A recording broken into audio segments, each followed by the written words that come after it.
Halo guys, selamat datang di FD Neko. Kali ini kita akan mengupgrade laptop.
Kita bautkan lagi harddisknya ke laptop, SSD-nya.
HDD-nya itu lubangnya kayak kekecilan gitu, jadi nggak muat pakai yang bawaan si HDD-nya juga itu nggak mau. Oke, sudah, langsung aja kita masukkannya seperti tadi, tinggal geser aja. Cuma ini agak keras, kita tekan aja, agak dipaksakan dikit. Nah, ini sudah masuk. Kalau memang tetap nggak bisa juga, mungkin ada baut yang kurang kencang nih di sampingnya, jadi nggak bisa masuk ke pentok. Nah, ini sudah masuk rapat. Langsung aja kita baut.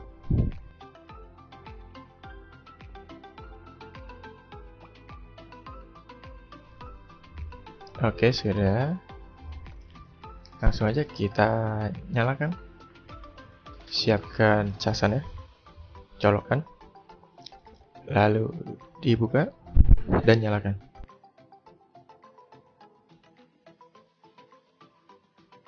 Sudah tampil alias booting, pertanda baik. Kita lihat apakah nanti RAM dan SSD-nya kebaca.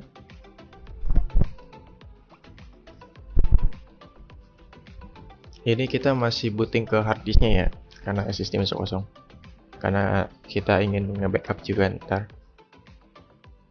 Oke, ini sudah terbaca memori atau RAM ya, 6GB DDR3. Di task manager kebaca DDR3 doang, aslinya DDR3L ini. Untuk SSD sudah terbaca tuh ya, Vigen 128GB. Oke, nampaknya sudah berhasil. Sisanya ya tinggal kita baut-baut lagi yang di casing tadi itu. Semoga bermanfaat. Kalau misalkan ada yang bertanya, tinggal komentar di bawah ini. See you later guys, bye.